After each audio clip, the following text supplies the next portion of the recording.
ओम श्री सद्गुरुदेव भगवान की जय। महर्षि अत्रि की विद्यमानता। अनवर्त बुखार से महाराज जी का शरीर दुर्बल हो चला। उन्होंने सोचा कि आगरा चलें, वहाँ भाविक भक्त हैं, 10 दिन रहेंगे, ठीक होकर पुनः चले आएंगे। आप आसन से उठे और ट्रेन से आगरा पहुंच गए। वहाँ के लोग बड़ी श्रद्धा से मिले। उसी रात लगभग 2 बजे महर्षि अत्रि का स्वरूप आपको ध्यान में दिखाई पड़ा। उन्होंने कहा, जब शरीर की इतनी चिंता करेंगे तो भजन कैसे होगा, आश्रम चलें। महाराज जी संकुचित होकर बोले, आपने क्यों कष्ट किया?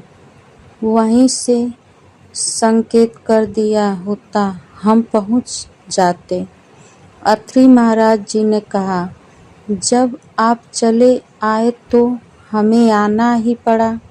महाराज जी चिंतन से उठ बैठे और उसी समय चल पड़े। भगवान ने दवा भी नहीं करने दी। इस घटना के काफी दिनों बाद महर्षि अत्रि ने एक बार पुनः महाराज जी को दर्शन दिया। एक पंडित जी मुंबई से अनसुईया आए हुए थे। वे अनसुईया मंदिर के समक्ष किसी कामना से पड़े थे। महाराज जी भी जानते थे कि ऐसा कोई मुंबई से आया है। एक रात्रि महर्षि अत्रि का स्वरूप आया। वे कहने लगे, यह पंडित 7 दिन से धरना दिए हुए हैं। यह प्राण देने पर तुला है। आप कहें तो इसे कुछ दे दिया जाए। महाराज जी ने विनम्र भाव से कहा, आप हमसे क्यों पूछते हैं? आपकी जो इच्छा हो दे दें। उन्होंने कहा, आप ही तो यहाँ हैं, फिर पूछें किससे? महाराज जी बताते थे कि अत्रि अनसुईया के सभी अपने सूक्ष्म शरीर सहज स्वरूप से अपने स्थान पर ज्यों के त्यों हैं।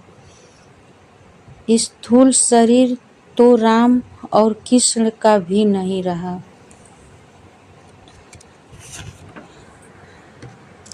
मेरा शरीर भी किसी न किसी बहाने जाना ही है, लेकिन सूक्ष्म शरीर से मैं सदैव रहूँगा। किसी भी ऋषि महर्षि ने अपना स्थूल शरीर नहीं रखा। जो भी श्रद्धा से स्मरण करेगा, मैं मिलूँगा। वास्तव में आज भी महाराज जी दर्शन देते हैं।